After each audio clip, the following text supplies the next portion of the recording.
Hey guys, Jeff the Nature Guy, and what a view I have today. I'm not talking about this guy, I'm talking about back here. Look at this. We are standing on top of Pompeys Pillar, one of the coolest things in the entire Billings, Montana area. And guess what? It's so cool I brought the professionals in. This is Jeff Kitchens. He's with the Bureau of Land Management, who he actually helps run this place that I'm standing on. Awesome. And he's going to tell you a little bit about this place. Now, first of all, tell me, what is Pompeys Pillar? Where are we at here? Pompeys Pillar is where Clark from the Lewis and Clark expedition stopped over 200 years ago. He came and carved his name and the date on the rock, July 25th, 1806, and is the only remaining physical evidence on site of the entire Lewis and Clark expedition. So you're telling me we're standing in the exact place that Clark from the Lewis and Clark expedition once stood?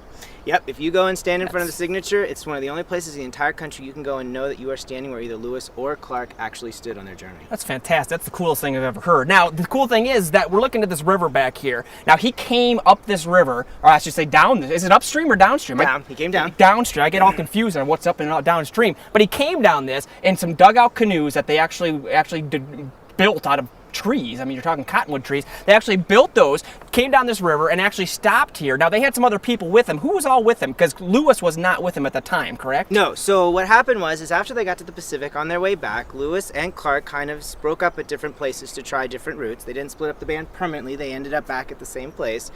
But Clark came down the Yellowstone to see what that route would be like. And with him, he had his slave or assistant York, Charbonneau, Sacagawea, and then Sacagawea's son, baby Pomp, Jean-Baptiste Charbonneau, who this site is named after.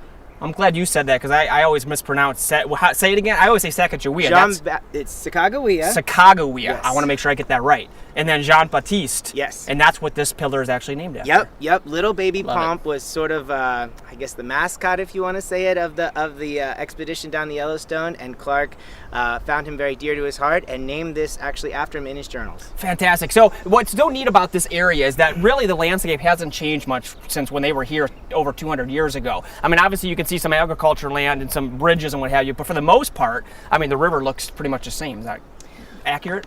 Rivers change, all rivers change, but for the most part, if you stand here where we are today on top of Pompeys Pillar, you can come and actually see the same landmarks that Clark saw over 200 years ago. To the north, the Bull Mountains; to the south, the Bighorn Mountains; and to the west, we have the Absarokas and the Beartooths.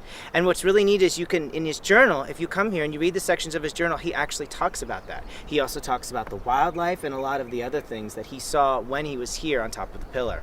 It's fascinating. I absolutely love this. All of you need to come out here and see this. I mean, because this is true history in person. You got to love it. Stick around next week. We're going to actually talk about the signature itself and then some of the other incredible things that you can find right here on Pompeys Pillar. So we invite you to watch next week. I'm Jeff the Nature Guy with Jeff Kitchens, Bureau of Land Management. Good talking to you. Thank you so much. Thank you. We'll see you at Zoo Montana.